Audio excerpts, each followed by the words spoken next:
Hi, everyone. I'm Thomas Waits. I'm the Chief Revenue Officer at Median. And then also as well, I have TW Sales, where I do advisory work for startups, primarily with founders, but also sales leaders as well. So today I'm going to be talking about how to build a winning sales team culture. So when people think about winning in sales, I think they often think about having the best salespeople.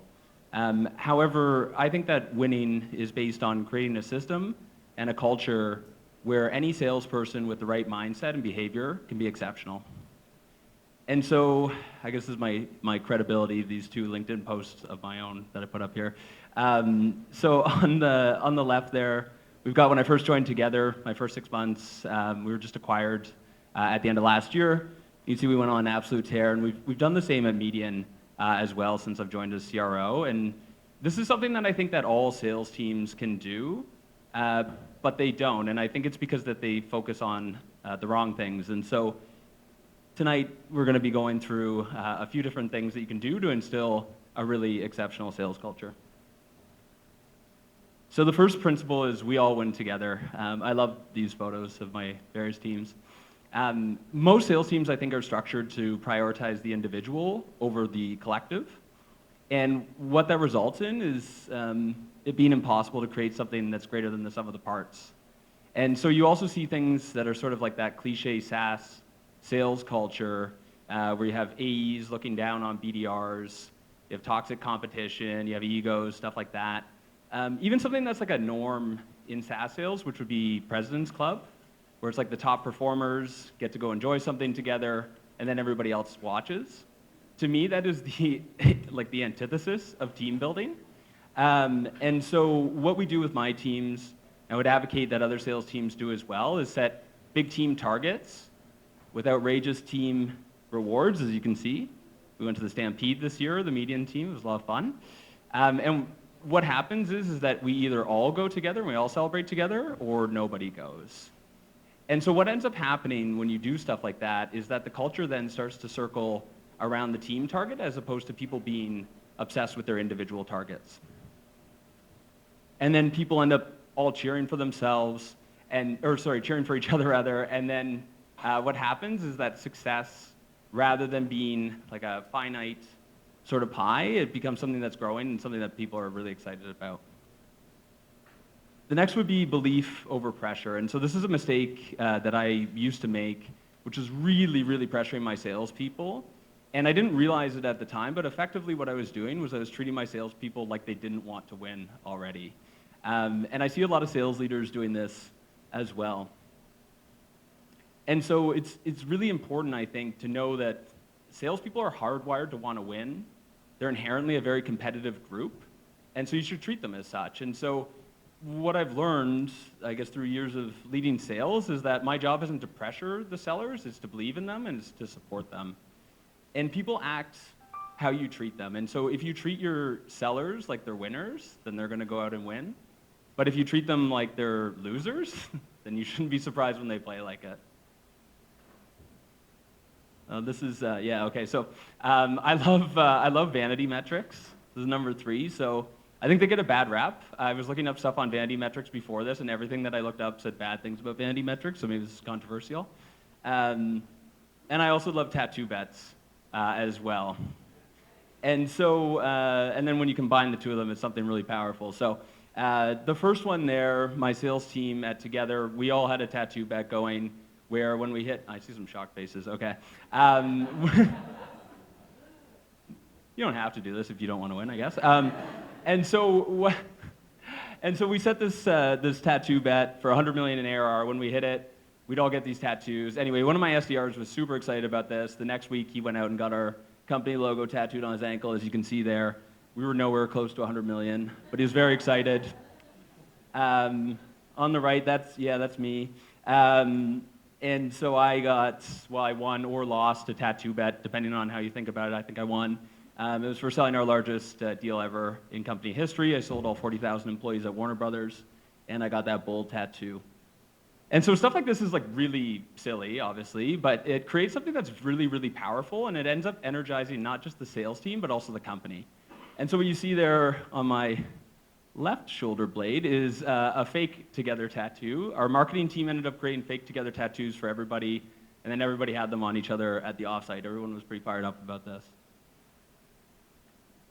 This also might be controversial. I don't know how many sales leaders are here tonight, but I would say that generally speaking, I think that sales leaders focus on just too many metrics, and so they're hammering their teams about the number of calls that they made and the number of emails that they sent and how many dollars of pipeline have they generated, and conversion rates, so many conversion rates. And what ends up happening is that people are very, very confused, I would say, both in terms of what these metrics mean, but then also which ones are important and which ones aren't. And sometimes they can be at odds with each other.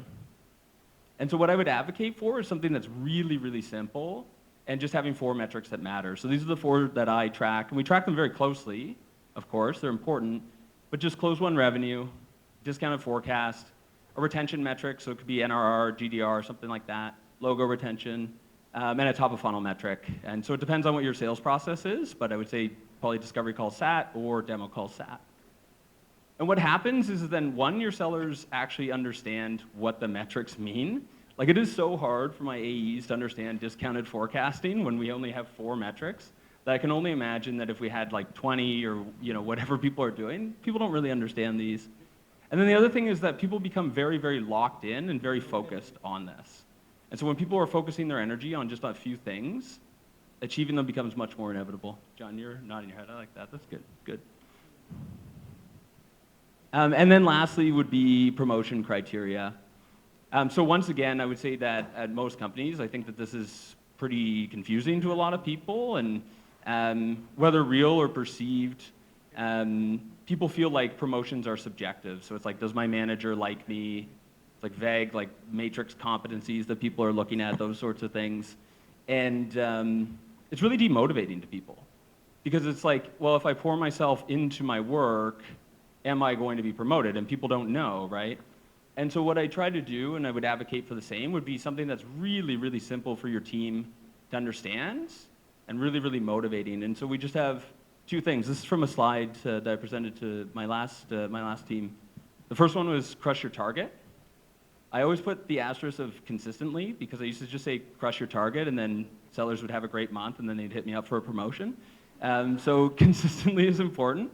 And then the other thing is be a great teammate, because team and culture is so, so important. And then what happens is then people feel comfortable and excited pouring themselves into their work. Like, I've had people get promoted twice in the same year, because that's the sort of motivation and the excitement that people have. So sort of similar to talking about just 4 metrics matter, it's that simplicity and focus that people can have when you do that. Maybe shouldn't have flipped. But so what I would say is, yeah, you don't have to, adopt tattoo vets and that sort of thing. I saw the faces. I don't think everyone's going to do that. But the thing is that you should set big beliefs, big goals, really believe in your team, and have a ton of fun, and keep them very, very focused on the things that actually matter. And I think that performance and success and scaling revenue becomes inevitable.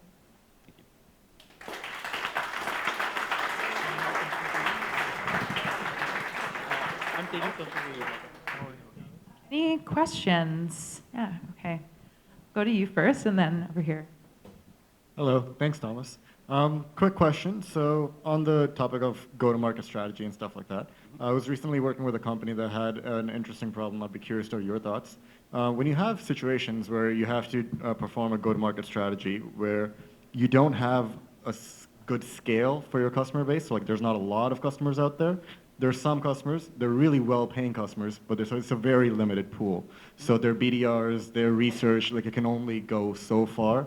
And if they're not, as a company, at the stage yet where they're super impressive to these big clients, what is the strategy in situations like that to like get the go-to-market going, get some sales going? What would you say? And is it, is this specifically about like top of funnel, like BDRs? Yeah. Okay, that's a good question. I think, because I've been in that situation most of the times when I started at a company. Like, this is my 4th startup that I've that's why I was curious, because I feel like so many startups go through this. Yeah, yeah. And so this is my 4th startup, and then successfully exited 3 and like scaled them up. And so I heard something about like testimonials and stuff, like the references and those sorts of things. when, this might seem really salesy advice, but when somebody asks, it's like, can we have a reference? The question that I teach my sellers to ask is like, why, right? And so normally what ends up happening is that people then start to sort of scramble and they start to over-explain and, and you get asked for like really specific references, right? Where it's like, do you have a Canadian customer who's in manufacturing? And it's like, even if you were like a really scaled company, you wouldn't even have that, right? Yep. And so normally what it means is that there's some concern that you can address that like even a reference, even if you had a great reference, they might not even address, is what I would say. And so I would do the objection handling and do the digging and figure out, oh, you're nodding too. Good. Okay, that's good. All right. That's good feedback from the front row here. Okay. That's what I would advocate for. And then like sometimes give, and I was at Properly, I was head of sales at Properly, and I remember we were doing B2C real estate. And I remember someone asked one of my sellers once, this is like, how many homes have you sold? Like, what do I say to that? You just say, too many to count. Like, you know, like it's like, right? And so like those sorts of, like I wouldn't lie to your customers. It's a bad thing to do, but I think sometimes we need to figure out what is the real concern, really dig for that, and then address it. And then normally those things dissipate. Sounds like a plan. Thank you. We'll just do one more, the front here. I really liked the philosophy you brought up about everybody wins together or loses together, and that's how I've managed the teams that I've had. Nice. But even within the same organization, another team doesn't do that. And I'm wondering what specific, not strategy, but like what are the specific things that you do to encourage people to really help their teammate who's struggling? Because I know in sales, it's like, okay, 2 hours you're not selling for yourself and you're helping your teammate, the team wins, but maybe you're not making money as quickly as you want to. So how do you overcome those sorts of challenges on the teams that you run? And sorry, this would be for my own team or other teams? Your team or in general. So anyone here who wants to implement that philosophy, you're still going to have people who want to sell for themselves. How do you get them making sure they carve out that time to help the whole team succeed? Good question. I think it's like a whole culture that you create, right? And so, like in terms of like with, this is an article that I wrote too, and it's quite lengthy. I treated it like it was my master's thesis. So these are just like little tidbits. I would say that it's an entire culture that you have to create. So for example, like BDRs, SDRs, and AEs often get separated. And so as you scale, it can obviously be hard to keep everybody together, but it's like having everybody together as much as you can, I think is really important. I think that treating everybody with respect and sort of having, I would say, as flat as possible, like those sorts of things are helpful. And then something that I try to do a lot of is peer mentorship. And so this is really helpful because like at this point, like when I talk to our BDR at Median, like him and I, when we meet, I think now that I'm CRO, there's like quite a gap between me and some of the more junior employees. He also didn't report to me either. He reports to our head of sales. But I actually think for somebody like that, I think a peer mentor would be much better, right? Like probably a junior AE who was a BDR or was an SDR. And so I try to make those connections because I think like just practically speaking, I think they probably have better advice and they're much like closer to it and they can empathize a lot more. So I think like making those connections on the team are really, really important. So I had Together, we were also a mentorship software company as well. So we used our software, but I would set people up on my team all the time. And so I think like you have to be really intentional, I think, about everything that you do, so that's very collective and team-oriented. Does that make sense? Yeah? Okay, a round of applause again, please. Thanks, Thomas. Thank you.